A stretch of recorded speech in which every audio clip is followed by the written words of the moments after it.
Chapter 17 Sita's Resolve. What took place in the inner apartments of the palace was not yet known to the town people, but Rama, for his part, lost no time in preparing for forest life. He went to Queen Kausalya to receive her blessings before leaving the city. Kausalya said to him again, "How can I stay in Ayodhya after you are gone? It is best that I go with you to the forest." Of course, she knew that her duty was to serve her husband in his old age and share his sorrow in Ayodhya, and yet her mind was now so confused by grief that she did not see things clearly. But Rama would not hear of it and put her in mind of her duty to be with her heart stricken old king in his sad solitude. She recognized the justice of this counsel. She gave him her benedictions in sweet words, diluted with the salt of broken tears. "Do as your father has decreed and return in glory." Rama put heart in her with a smile, saying, "The 14 years will pass quickly and you will see me back." The poet says that as Rama received his mother's benedictions, his bright face glowed with added effulgence. How truly he pictures the sublime loveliness that comes of a great renunciation that illumines one's being as with an inner light. We saw that Rama left Sita and went to the king in answer to the message brought by Sumantra. Sita was expecting Rama to return in a chariot with the royal umbrella, followed by a great retinue. But now she saw Rama return alone, unattended, with none of the royal insignia. And she noted on his face the glow of some fixed resolve. Rama was thinking as he came how he could break to his beloved the news that his father had decreed that he was going to the forest. "Something troubles the mind of my lord," thought Sita. "But what can anything matter so long as there is our love?" And she asked him, "What is the matter? Why do you look so strangely?" Rama told the story briefly and then added, "Princess, my love, I can well imagine your sorrow at having to part from me and stay here. Janaka's daughter requires not my guidance to her duty. Be thoughtful of the comfort of the king and the three queens, your mothers.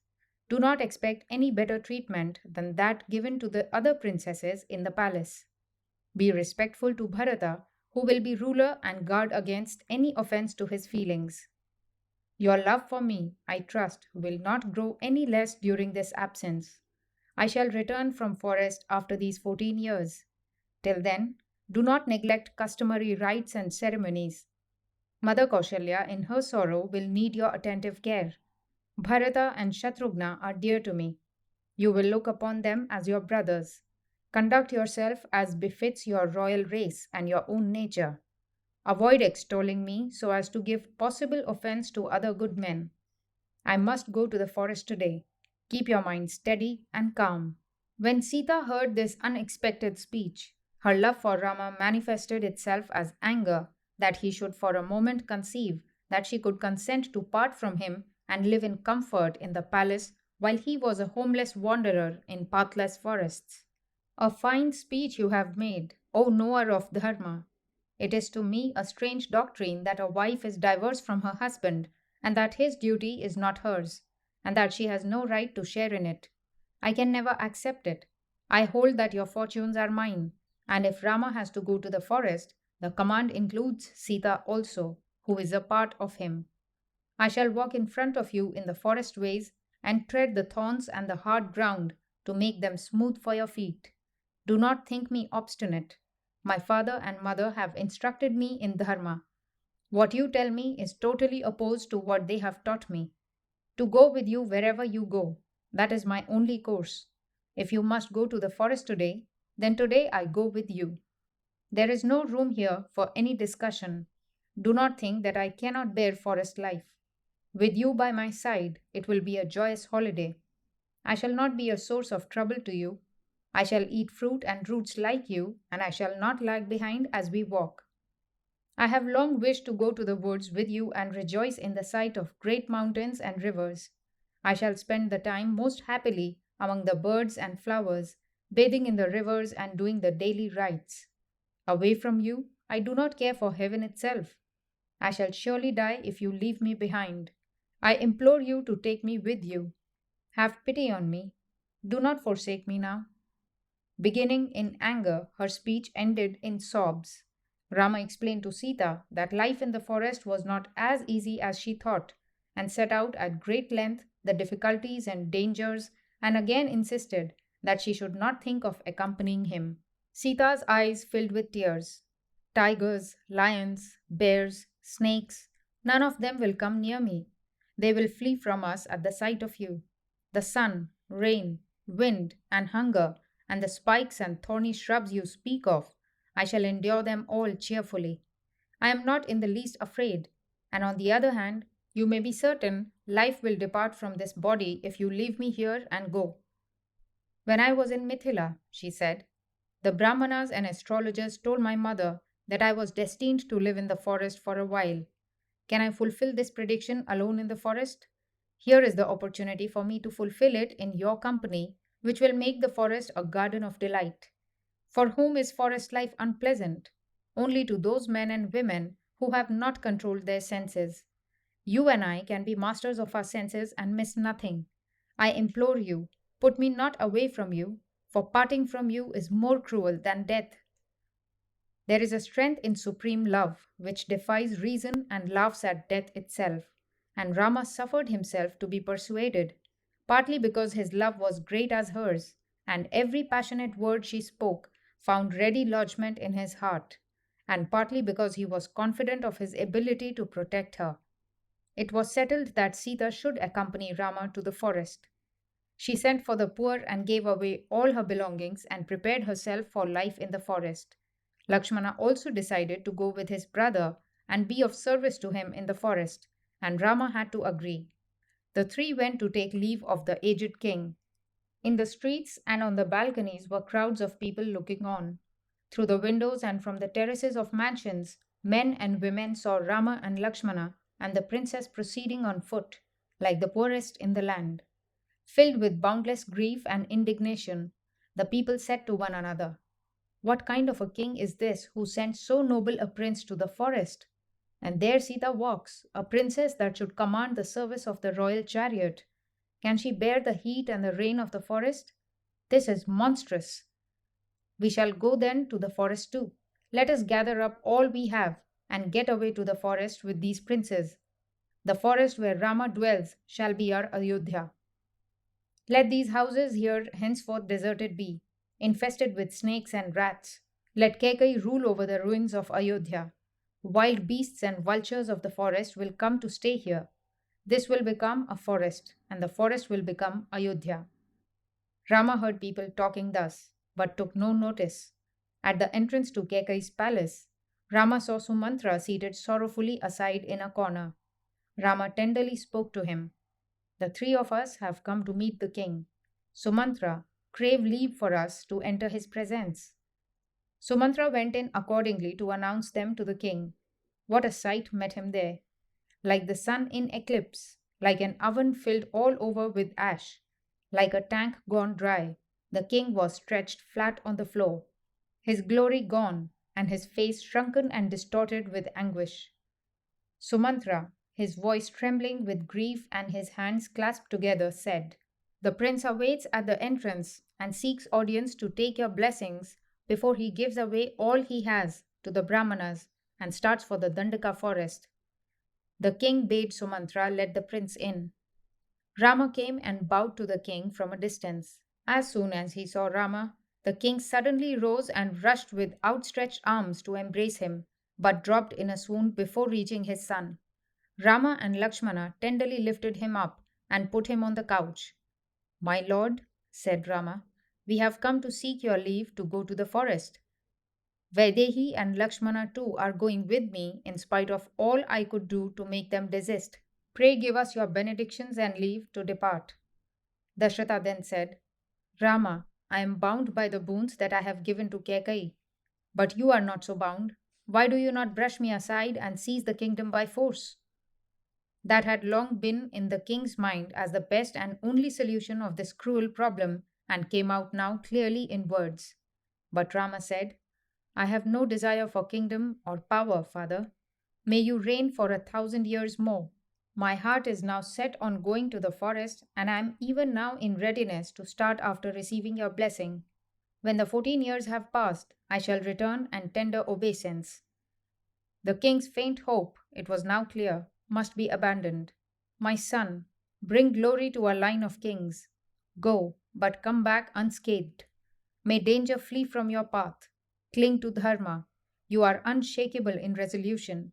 Firm and unchangeable is your will, but do not go away today. Spend but this night here with me.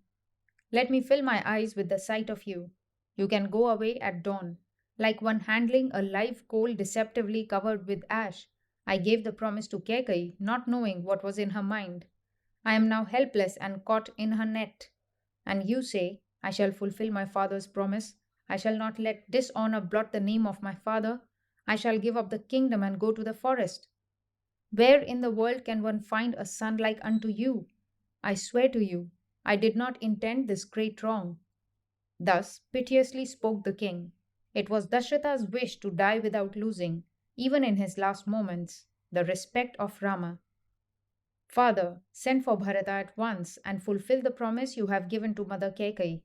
Do not be troubled by the thought that you are doing me a wrong, for I had no desire for the throne, and do not feel it a deprivation to be denied it. Untroubled by grief or doubt, have Bharata crowned and give him your blessings. Cast all grief aside, shed no tears. Can the ocean dry up? So may you too not lose your balance ever, great Father. My sole wish is to make good the word you gave. If I got all the wealth of the world, but falsify your word, what joy would that be to me? I shall spend my time happily in the forest. Where but in the forest can one find beauty or joy?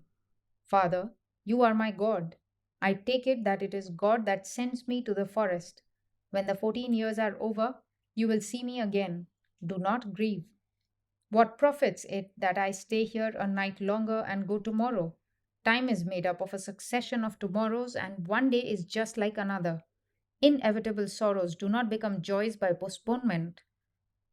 Well then, send for the commanders, said the king to Sumantra, and order them to get ready the chariots, elephants, horses, and foot soldiers to go with Rama to the forest, and along with the army send all the necessary stores for Rama to live with the rishis of the forest.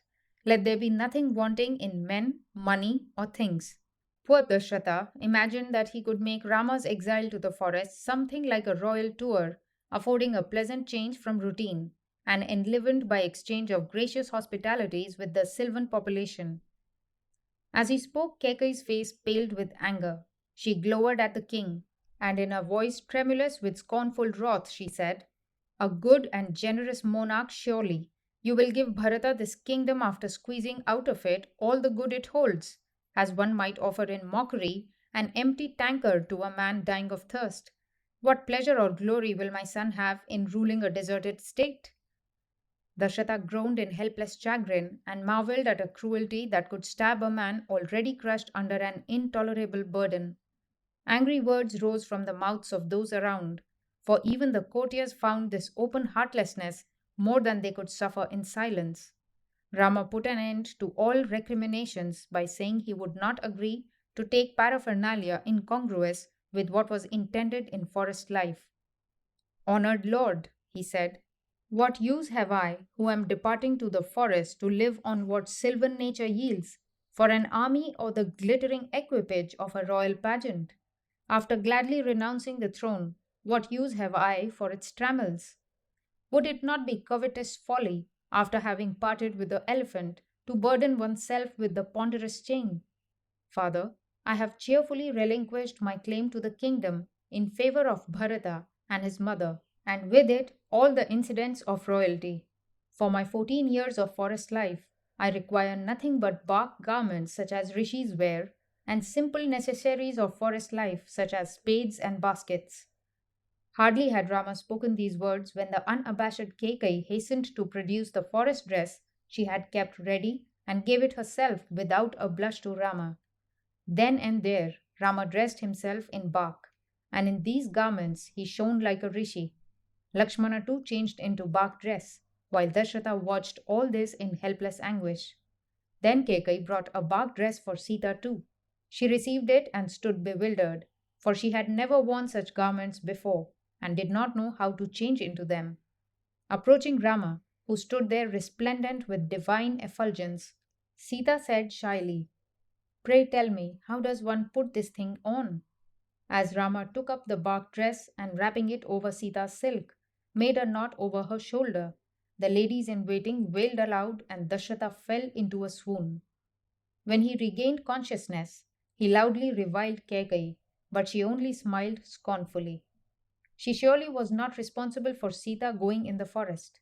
The princess sought her own pleasure by going to the forest with her husband and would not be dissuaded. Lowering his eyes as he was leaving, Rama said, "Father, I leave behind my mother Kausalya, blameless and tender hearted lady, bereft of her son in her old age. This sudden fate is bitter to her as death, but she consents to live only for your sake, to share your sorrow and console you.